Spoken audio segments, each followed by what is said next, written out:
আপনি আমাকে গালি দেন, তাতেও কিছু আসে যায় না। আমি আল্লাহ যদি আমাকে মাফ করে দেয়, আমি সেরা। কথা বলেন ঠিক কিনা? আব্দুল কাদের জেলানীকে প্রশ্ন করেছিলেন এক বুড়ি, এই আব্দুল কাদের, আমার কুকুর ভালো না তুই ভালো? বলে এটা বলতে আমাকে সময় লাগবে। ইতিমধ্যে আব্দুল কাদের জবাব দিতে পারে না, ইন্তেকাল হয়ে গেছে। জানাজা দিয়ে আব্দুল কাদেরের খাট নিয়ে চলছেন, বুড়িমা এসে দাঁড়াইছেন, এই তোমরা দাঁড়াও, আব্দুল কাদের জেলানীকে আমি একটা প্রশ্ন করছিলাম। আব্দুল কাদের জেলানীর প্রশ্নের উত্তর না দিয়া কবরস্থানে নিয়ে যাও কেন? আমাকে প্রশ্নের জবাব দিতে হবে। উপস্থিত লোকেরা বললেন, কি প্রশ্ন করছিলেন বুড়িমা? বলছিলাম আমার কুকুর ভালো না আব্দুল কাদের ভালো? আব্দুল কাদের তো মরে গেছে, মুদ্দারের খাট থেকে কাপড় বেচানো, সেখান থেকে জবাব দিয়া বলে, বুড়িমা আব্দুল কাদের ভালো। জোরে কইলেন না সুবহানাল্লাহ? বুড়িমা আব্দুল কাদের ভালো। আমি তখন জবাব দিতে পারি না, আমি ভাবছি আমার মরণের হাল কি হয় জানি না, মৃত্যুর পরে আমার আল্লাহ আমারে মাফ করে দিছে, সুতরাং আব্দুল কাদের ভালো। বেদের পণ্ডিতেরা লিখে রেখেছেন, পৃথিবীতে সর্বশেষ যেই ব্রাহ্মণ আসবেন, রসুল আসবেন, তার নাম নরশংস, বাবার নাম বিষ্ণু যশ, মায়ের নাম সুমতি, আসবেন সম্বলে, আসবেন মাদক মাসের শুল্ক পক্ষের 12 তারিখে। একটু জোরে কইবেন সুবহানাল্লাহ। কোরআনে বলে সর্বশেষ যেই মানুষটা আসবেন তার নাম মুহাম্মদ। কি নাম? আরো জোরে। এইটাই বেদের মধ্যে লেখা, আসবেন তিনি, তার নাম নরশংস। বেদের ভাষা অনুযায়ী নরশংস শব্দের অর্থ হলো প্রশংসিত। আমার কোরআনের ভাষা মুহাম্মদ অর্থ প্রশংসিত। তার মানে আমার কোরআনের ভাষাটাই নকল কইরা তোমার বেদের মধ্যে লিখেছে। আসলে দুঃখজনক হলেও সত্য, আজকের ছোট ছোট বাচ্চাদেরকে মুসলমানেরা কোরআন পড়ায়, কিন্তু হিন্দু ধর্মের বুড়া হইয়া গেলেও তাদেরকে বেদ পড়ানো হয় না। কারণ বেদ পড়াইলে আসল ঘটনা যায় না, একজনও আর হিন্দু থাকবে না, মুসলমান হইয়া যাবে। আলহামদুলিল্লাহ ওয়া কাফা ওয়া সালামুন আলা ইবাদিহিল্লাযীনা ইসতাফা আল্লাযী আরসালাহু বিল হাক্কি বাশীরান ওয়া নাযীরা ওয়া দাঈয়ান ইলাল্লাহি বিইذনিহি ওয়া সিরাজাম মুনীরা। আম্মা বা'দ ফাআউযু বিল্লাহি মিনাশ শাইতানির রাজীম। بسم الله الرحمن الرحيم. إن الدين عند الله الإسلام ومن يبتغ غير الإسلام دينا فلن يقبل منه. قال النبي صلى الله عليه وسلم: تركت فيكم أمرين لن تضلوا ما تمسكتم بهما كتاب الله وسنة نبيه أو كما قال النبي صلى الله عليه وسلم: إن الله وملائكته يصلون على النبي يا أيها الذين آمنوا صلوا عليه وسلموا تسليما. اللهم صل على سيدنا ونبينا وشفيعنا وحبيبنا ومولانا محمد صلى الله عليه وعلى آله وأصحابه وبارك وسلم. আওয়াজ দিয়ে মোহাম্মতের সাথে বলি, আল্লাহুম্মা সাল্লি আলা সাইয়্যিদিনা ওয়া নাবিয়্যিহি ওয়া আসহাবিহি ওয়া বারাকা ওয়া সাল্লাম। সকলে আওয়াজ দিয়ে বলি আলহামদুলিল্লাহ। ঐতিহ্যবাহী বরিশালের প্রাণ কেন্দ্রে নতুল্লাবাদ কেন্দ্রীয় বাস টার্মিনালে অটো শ্রমিক টেম্পো করেছে। আয়াত ও হাদিসের সমন্বয়ে অল্প কিছু কথা আপনাদেরকে শোনাবো, আমলের নিয়াতে শুনবো। আল্লাহ পাক যেন আমাদের জিন্দেগি আমলের জিন্দেগি গঠনের মধ্য দিয়ে আল্লাহ পাকের পেয়ারা বান্দা হয়ে আল্লাহ পাকের দরবারে অর্থাৎ কবরে যাওয়ার তৌফিক আল্লাহ আমাদের সবাইকে দান করেন। আর জোরে বলেন আমিন। কবরে কোনো স্পেশালিটি নেই। কবরে গিয়ে কেউ যদি বলে আমি কাউন্সিলরের ছেলে, আমি কাউন্সিলরের বাবা, আমি চেয়ারম্যান, আমি এমপি, আমি মন্ত্রী, আমি সচিব, আমি দারোগা, আমি এসআই, আমি ডিআইজি, আমি র্যাব, আমি আর্মি, আমি সেনাবাহিনী, আমি ব্যবসায়ী, আমি মৌলানা, আমি বক্তা, আমি খতিব, আমি শাইখুল হাদিস, এই কোনো পরিচয় কবরে কাজ হবে? আওয়াজ জোরে দিতে হবে। হবে? যেহেতু হবে না, সেহেতু কবর সবার জন্যই সমান। পীর সাহেবের কবর আর রিক্সাওয়ালার কবর একই সমান, ঠিকই না?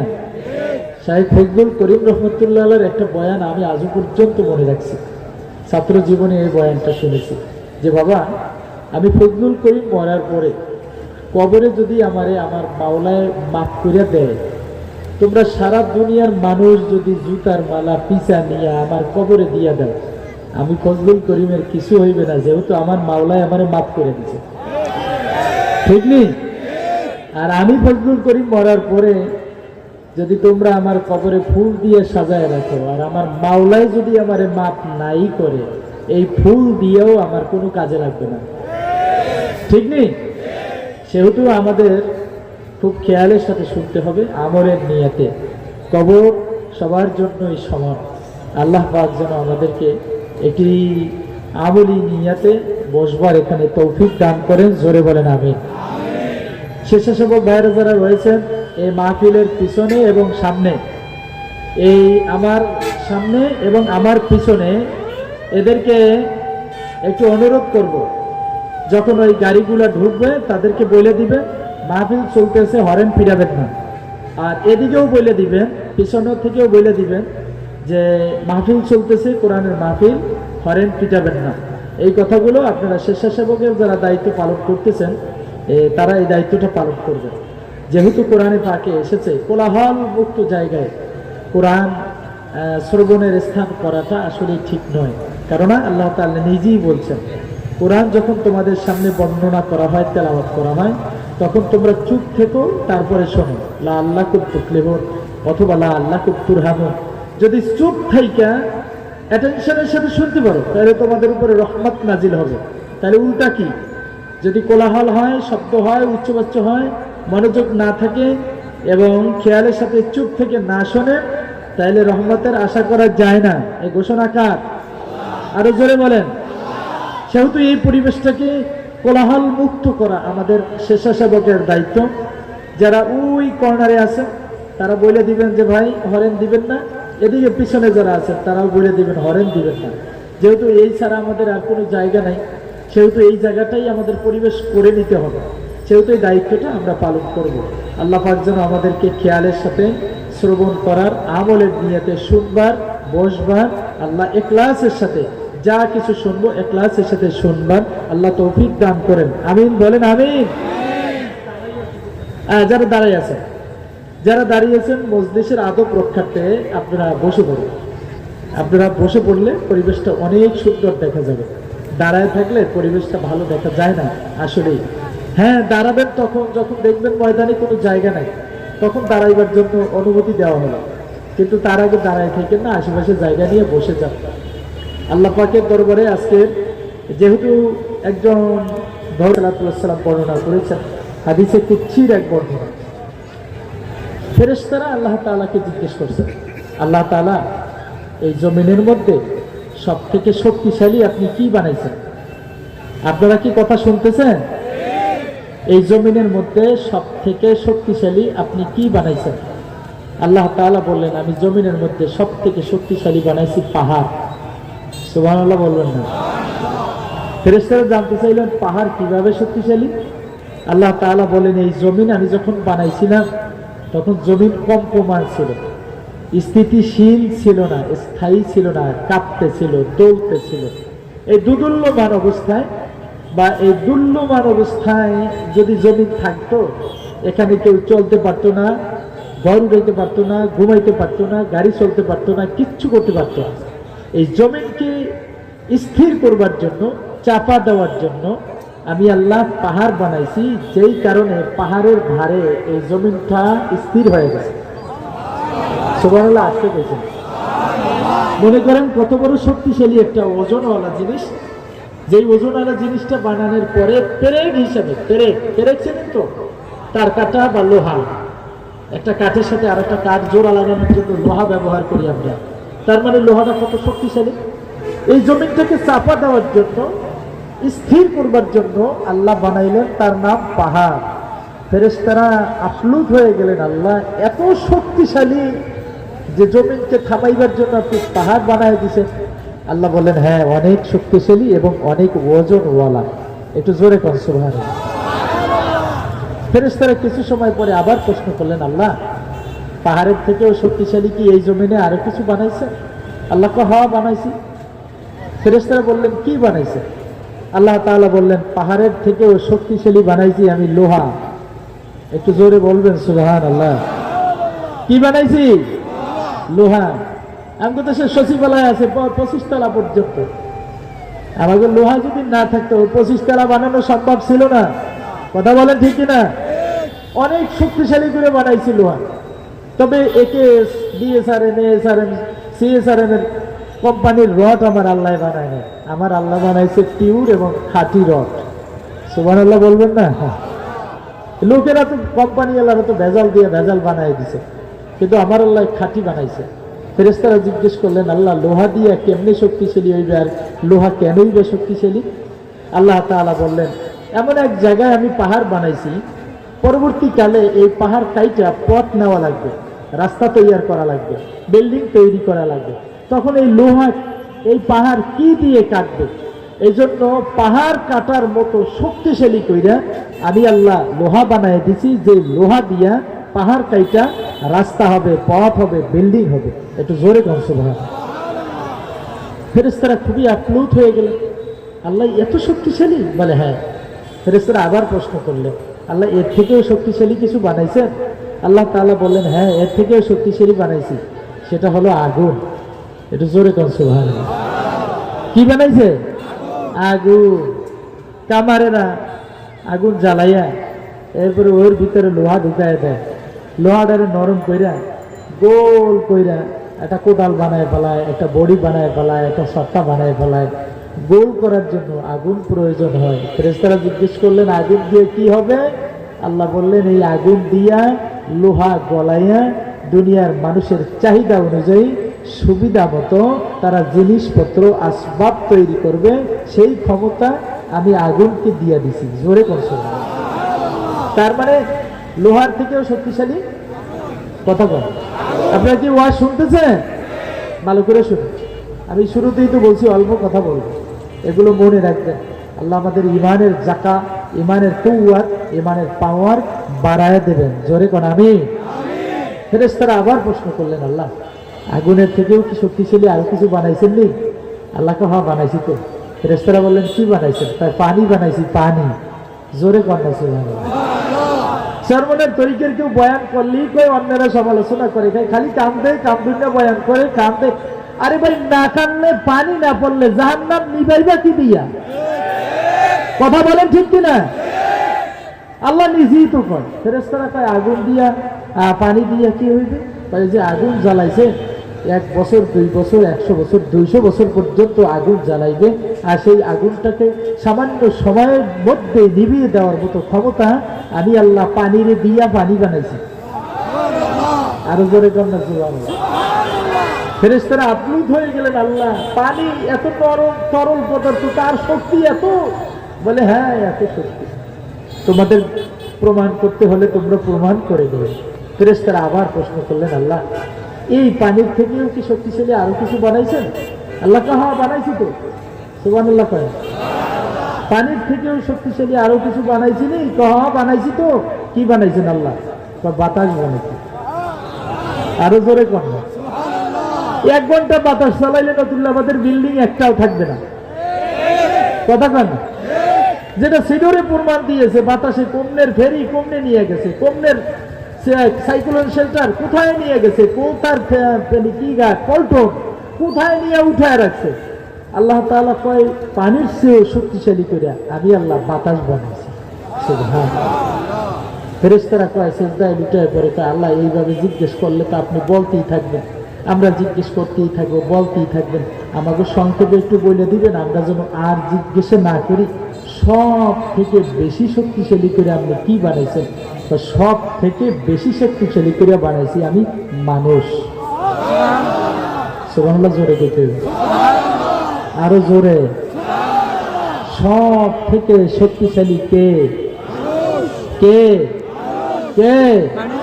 পাহাড়ের থেকেও, লোহার থেকেও, আগুনের থেকেও, পানির থেকেও, বাতাসের থেকেও, পৃথিবীর সব কিছু থেকেও শক্তিশালী বানাইছেন মানুষ। একটু জোরে কোন সুবহান। ফেরেশতারা প্রশ্ন করলেন কেমনে আল্লাহ? ফেরেশতাদের প্রশ্ন, আল্লাহ আগুন থেকেও শক্তিশালী, লোহার থেকেও শক্তিশালী, পানির থেকেও শক্তিশালী, বাতাসের থেকেও শক্তিশালী, পাহাড়ের থেকেও শক্তিশালী করে আপনি মানুষ বানাইছেন কেমনে? আল্লাহ তাআলা বলেন, এ ফেরেশতারা শোনো, পৃথিবীর মানুষকে আমি শক্তিশালী করে বানাইছি, সব থেকে শক্তিশালী করে। পৃথিবীর মানুষটা নতুল্লাবাদ বাজ স্থানে বৈশা গভীর রাত্রে রাত ৩টার সময় হাত তুলবে, সঙ্গে সঙ্গে ওই মোনাজাত আরশে আজিমে যাইয়া পৌঁছে যাইবে, আর মোনাজাত কবুল হইয়া তাকে আবার তার চাওয়া পাওয়া সহ ফিরাইয়া দেওয়া হবে। তোমরা কি বুঝতে পেরেছো? তাহলে সব থেকে শক্তিশালী হলো মানুষ।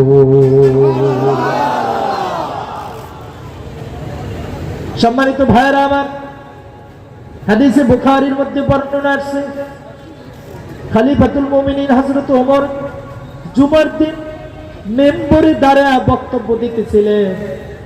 বক্তব্য দেওয়ার এক প্রাককালে তিনি খুতবার মাঝি বলে ফেললেন, ইয়া সারিয়াতাল জাবালকে, হে সারিয়া, পাহাড়ে উঠিও না, নেমে যাও। সাহাবীদের মনে কানাকুশা জাগলো, আর এদিক সেদিক তাকানো শুরু করলো, সারিয়া কই, সারিয়া কই। তাকায় দেখে সারিয়া কোথাও নাই। আর সাহাবীরা সবাই জানে সারিয়া মদিনায় নাই, সারিয়া আছে যুদ্ধের ময়দানে।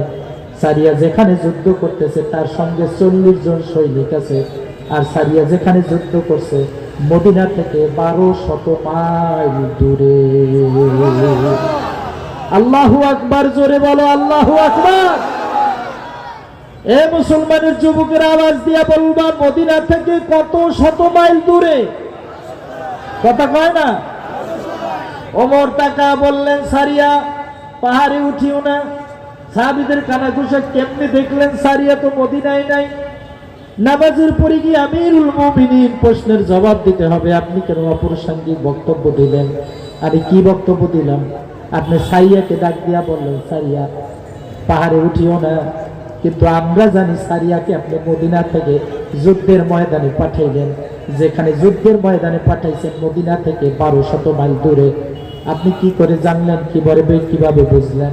খলিফাতুল মুমিনিন কথা না বাড়াইয়া বললেন, এ মদিনার সাহাবীরা, আমার যুবক ভাইয়েরা, যদি তোমাদের মনে কোন রকম সন্দেহ হয়, তোমরা সারিয়া আসলে সারিয়ার কাছে জিজ্ঞেস করে আর জেনে নিও।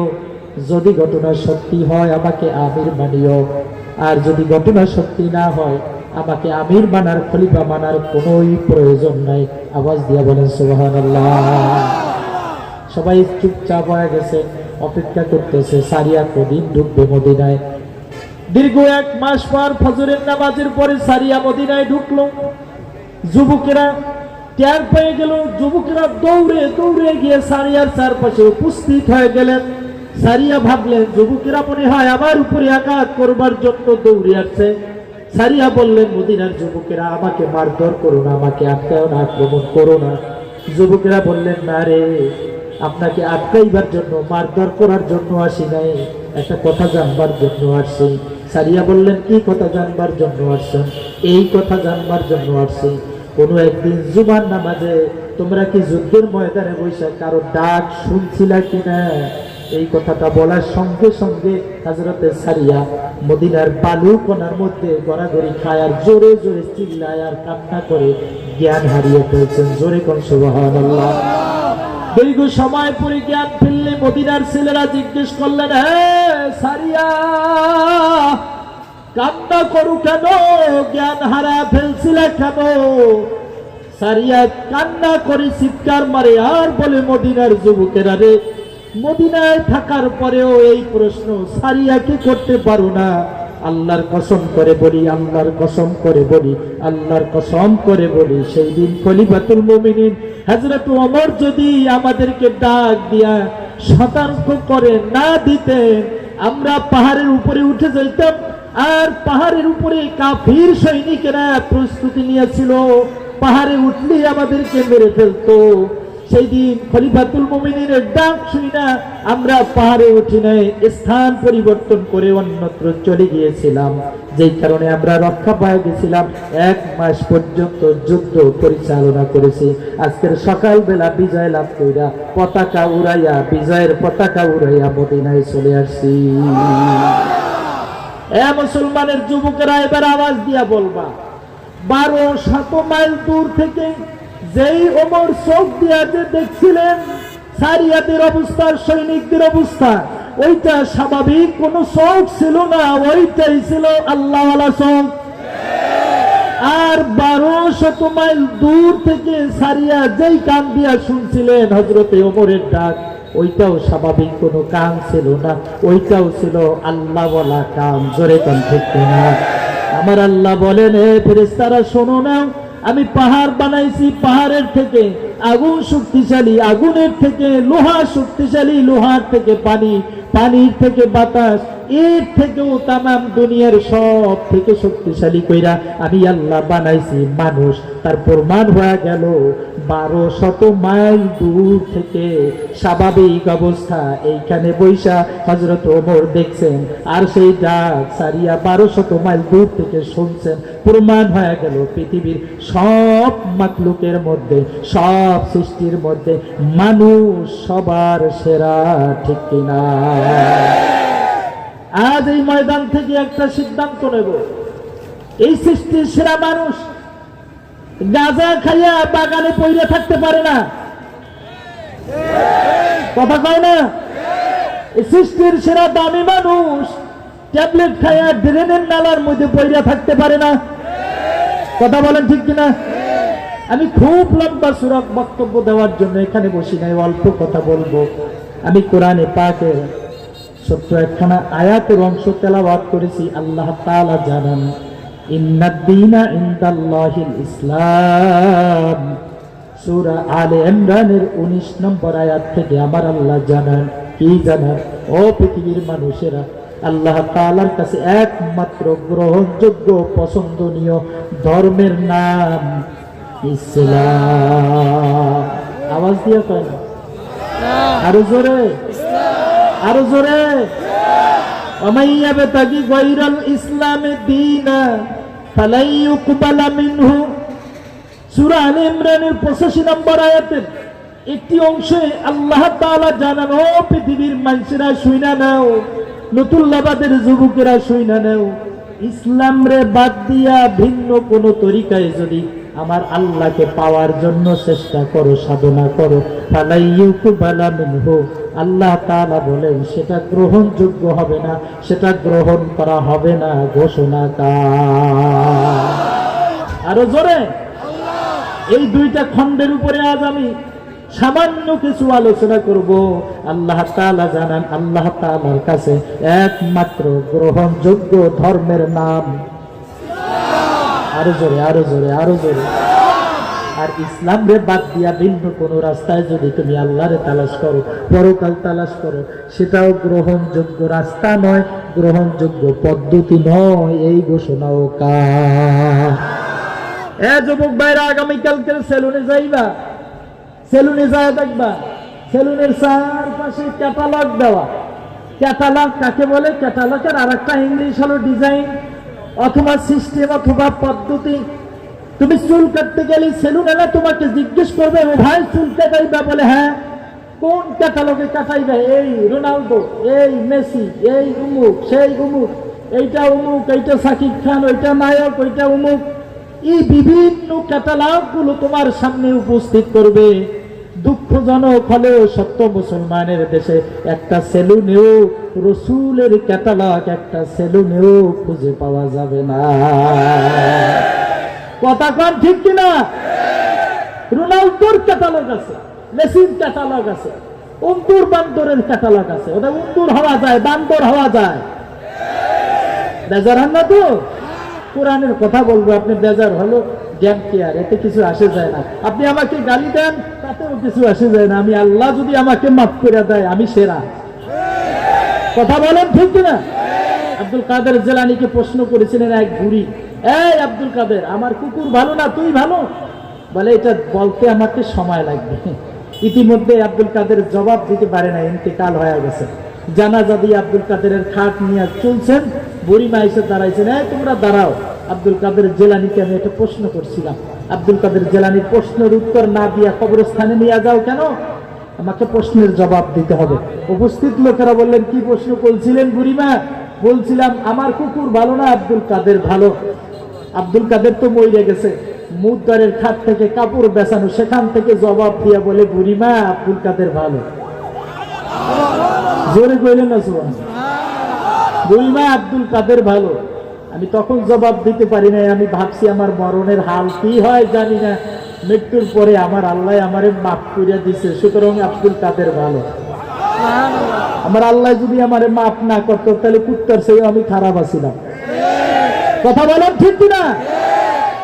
মুসলমানের ভাইরা আমার, আল্লাহ জানান, ইন্নাদ দীনা ইনদাল্লাহিল ইসলাম, আল্লাহ তাআলার কাছে একমাত্র গ্রহণযোগ্য ধর্মের নাম। আওয়াজ দিয়ে কইতে, আওয়াজ দিয়ে। এইবার বুঝাইবার জন্য বলছি, এই বাক্যটা দ্বারা কি বুঝলেন? এই সেন্টেন্স দিয়া কি বুঝলেন? এই জুমলা দ্বারা কি বুঝলেন? এই আয়াত দ্বারা কি বুঝলেন? আল্লাহ তাআলার কাছে যদি একমাত্র ধর্মের নাম যদি ইসলাম হয়, তাহলে এই পৃথিবীতে খ্রিস্টান ধর্ম আছে, ইয়াহুদ ধর্ম আছে, হিন্দু ধর্ম আছে, পৌত্তলিক ধর্ম আছে, গোরা ধর্ম আছে, আর যত ধর্ম থাকুক না কেন, একটা ধর্ম আল্লাহর কাছে গ্রহণযোগ্য না ঘোষণা কর। আরো জোরে। আপনার খেলায় যদি জিত না হয়, গোল না হয়, তো এই খেলা সারা বছর খেলবেন, তাতে কি? কথা বলেন না কেন? আমি খেলতে গেছি, গোল হয়ে গেছে, বিশ্বকাপ পাওয়া গেছি, আমি মুসলমান, আমি ইসলাম ধর্ম কবুল করছি, আমার ধর্মের নাম কুরআন, আমি খেলতে নামছি, আমার গোল হয়ে গেছে, আমি জান্নাত পাওয়া গেছি। আর তুমি হিন্দু ধর্ম, তুমি পৌত্তলিক ধর্ম, তুমি খ্রিস্টান ধর্ম, তুমি আর যত ধর্ম আছে, এই ধর্ম যদি নিয়ে তুমি সারা জীবন গবেষণা করো আর খেলাধুলা করো, তাতে যদি কোনো গোল না হয়, তাতে যদি কোনো পুরস্কার না হয়, এই খেলার মধ্যে কোনোই আরামও নাই, কষ্টও নাই, ঠিক না? একমাত্র আল্লাহ তাআলার কাছে গ্রহণযোগ্য ধর্মের নাম, জোরে বলতে হবে, আরো জোরে বলতে হবে, একমাত্র গ্রহণযোগ্য ধর্মের নাম হলো ইসলাম। আর আমি ওই ধর্ম, ওই ইসলাম মানতে পেরেছি। আমার মতো সৌভাগ্যওয়ালা মানুষ এই জমিনের মধ্যে একজনও নাই, চিল্লা কইবেন আলহামদুলিল্লাহ। আমার মতো সৌভাগ্যওয়ালা, গুড লাক বাবা, এই জমিনে আর একজনও নাই, আওয়াজ দিয়ে বলেন ঠিক না? একমাত্র গ্রহণযোগ্য ধর্মের নাম ইসলাম। আরো জোরে। ইসলাম। ইসলাম ধর্মের তাওহীদের বিশ্বাস কি আমগো বানাইছে কে? আল্লাহ। আরো জোরে। আল্লাহ। আমগো বানাইছেন যিনি, তার নাম আল্লাহ। আমরা আল্লাহর বান্দা। আমরা কি? ওরে জোরে কয় না? আমার কোরআনের ভাষা অনুযায়ী, আমার তাওহীদের ভাষা অনুযায়ী, আমার ইসলামের ভাষা অনুযায়ী আমাদেরকে বানাইছেন তিনি কে? আল্লাহ। আরো জোরে। আল্লাহ। আর আমরা আল্লাহর কি? বান্দা। বলেন না কি? একটা নীতিমালা তো থাকা দরকার, একটা আইন কানুন তো থাকা দরকার। কিন্তু হিন্দু ধর্মে যায় দেখি বান্দায় বানাইছে ভগবান, বান্দায় বানাইছে ভগবান।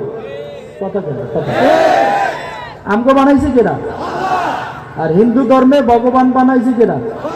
বান্দায়। কথা কয়? আচ্ছা বেশ বানাইছো, সুন্দর কথা, তোমার ভগবানের তুমি বানাইছো। এবার জানতে পারলাম বানাইছো কি দিয়ে? খেয়ার কুদা কাদা মাটি দিয়ে দিয়ে তোমার ভগবান বানাইছো। কথা কয়?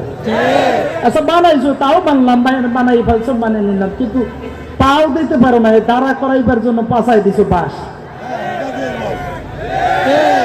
আচ্ছা বুঝলাম, তোমার ভগবানের তুমি বাঁশ দিছো, তো আমাকে কিছু আয় যায় না।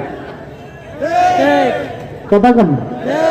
বেশ সুন্দর বানাইছো, তোমার ভগবানের বানাইয়া নাম একটা দিছো, দিয়া 3 দিন 4 দিন 5 দিন 7 দিন 10 দিন পর্যন্ত হেনে পূজা অর্চনা করেছো, ঢোল তবলা পিটাইছো, সারা রাত্র গান বাজনা করছো, বক্স টক্স পিড়িয়ে দিয়া মোটামুটি ঘুম টুম হারাম করে, ঘুমায় টুমাই আনন্দ ফুর্তি করে টরিয়া পুলিশ খবর দিয়া, মডেল থানার পুলিশ খবর দিয়া, পিক আপ খবর দিয়া, তোমার ভগবানে আবার পলাইয়া না যায়, এজন্য পুলিশ খবর দিয়া কীর্তন ফলায় নিয়ে তোমার ভগবানের সুবাইয়ে মারছো।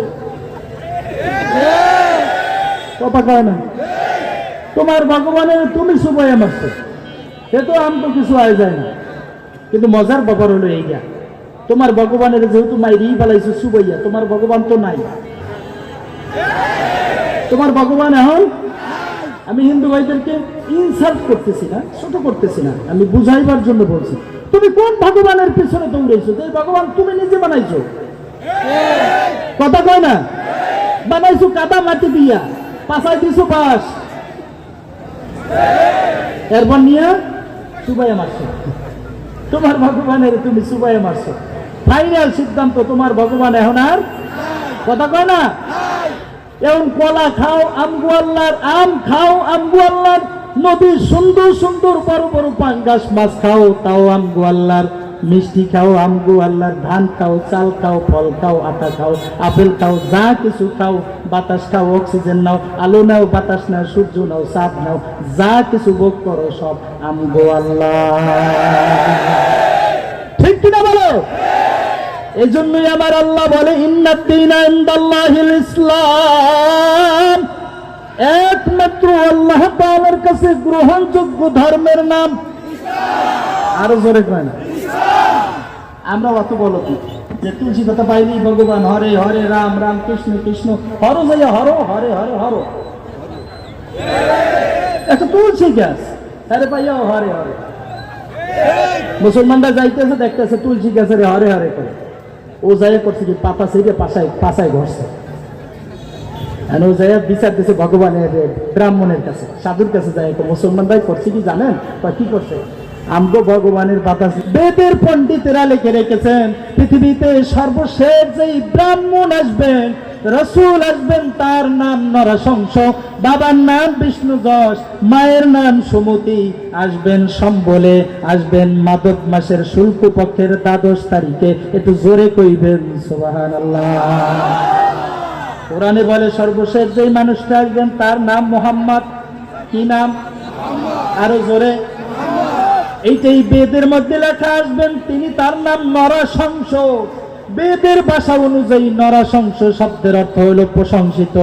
আমার কোরআনের ভাষা মুহাম্মদ অর্থ প্রশংসিত। তার মানে আমার কোরআনের ভাষাটাই নকল কইরা তোমার বেদের মধ্যে লিখেছে। আসলে দুঃখজনক হলেও সত্য, আজকের ছোট ছোট বাচ্চাদেরকে মুসলমানেরা কোরআন পড়ায়, কিন্তু হিন্দু ধর্মের বুড়া হইয়া গেলেও তাদেরকে বেদ পড়ানো হয় না। কারণ বেদ পড়াইলে আসল ঘটনা যাই না, একজনও আর হিন্দু থাকবে না, মুসলমান হয়ে যাবে। ঠিক কিনা? আপনাদেরকে কইলে আপনারা বলবেন হুজুর মানুষ আপনি এই কাজটা করলেন। আমি মাথা কথা বাইক দেয়, এরপরে মন্দিরে গিয়েছিলাম দেখার জন্য। একদিন সারা রাত ছিলাম, কি করে শুধু ঢোল তাপলা পিঠানো ছাড়া আর কোনো কাজ করে বলে আমি দেখিনি। কথা বলেন না কেন? আপনারা এই কোরআনের মাহফিলে এসে সন্ধ্যা থেকে এই পর্যন্ত কি কি শিখলেন? শিখলেন তেলাওয়াত, শিখলেন সঙ্গীত, শিখলেন হামদে বাড়ি তাআলা, এখন শিখতেছেন কোরআনের তাফসীর। তার মানে কোরআনটাকে আপনাদের সামনে স্পষ্ট করে তুলে ধরার জন্য যার যার সাধ্য আছে, সাধ্য অনুযায়ী আপনাদের সামনে চেষ্টা করে। কিন্তু হিন্দু ধর্মের বেদের মধ্যে কি আছে আজও পর্যন্ত কোন হিন্দুরা প্রকাশ করেন। কারণ কি? তার বেদের মধ্যে লেখা আসবেন নরসংস। নরসংস অর্থ হলো প্রশংসিত, যেটা কোরআনে পাই মুহাম্মদ, মুহাম্মদ অর্থ প্রশংসিত। তার মানে কোরআনের ভাষা আর তোমার বেদের ভাষা একই হয়ে গেল। এই বেদ যদি হিন্দু ধর্মেরা জানে, মুসলমান হয়ে যাবে। তোমার বেদের মধ্যে লেখা যিনি আসবেন তার বাবার নাম বিষ্ণু যশ। বিষ্ণু যশ অর্থ প্রভুর গোলাম। কোরআনের মধ্যে লেখা আব্দুল্লাহ, আব্দুল্লাহ অর্থ প্রভুর গোলাম। তার মানে কোরআনের ভাষা তোমার বেদের ভাষা মিলে গেল। তোমার বেদের মধ্যে লেখা যিনি আসবেন তার মায়ের নাম সুমতি। সুমতি অর্থ শান্তি। কোরআনে যেটাকে বলা হয় আমেনা, আমেনা অর্থ শান্তি। আর তোমার বেদে লেখা সুমতি, সুমতি অর্থ শান্তি। তার মানে কোরআনের ভাষা আর বেদের ভাষার ব্যতিক্রম নাই। তুমি জানাও না কেন, যদি জানতে পারে মিলে গেছে, তখন আর একজন হিন্দু খুঁজে পাওয়া যাইবে না, সব মুসলমান হবে। ঠিক না? তোমার বেদের মধ্যে লেখা যিনি আসবেন তিনি আসবেন মাদক মাসের শুল্ক পক্ষের 12 তারিখে। মাদক মাস শব্দের অর্থ হলো বসন্ত মাস। শুল্ক পক্ষ অর্থ প্রথম পক্ষ, দ্বাদশ মানে 12, এইটাই কোরআনে বলে রবিউল আউয়ালের 12 তারিখে আসবে। মাদক মাস মানে বসন্ত মাস, বসন্তের আরবি হলো রবিউল, প্রথম অর্থ হলো আরবি হলো আউয়াল, রবিউল আউয়াল অর্থ হলো মাদক মাসের শুল্ক পক্ষ। দ্বাদশ তারিখ মানে 12 তারিখে কোরআনের ভাষায় মুহাম্মদুর রাসূলুল্লাহ বসন্তের রবিউল আউয়ালের দ্বাদশ তারিখে মানে 12 তারিখে পৃথিবীতে জন্ম নেবেন মক্কা নগরীতে। মায়ের নাম আমিনা, বাবার নাম আব্দুল্লাহ, নিজের নাম মুহাম্মদ। তোমার বেদের ভাষার সঙ্গে সরাসরি মিলে গেল। বুঝতে পারলাম তোমরা যে ধর্ম পালন করো এই ধর্মের কোনো অস্তিত্ব নাই।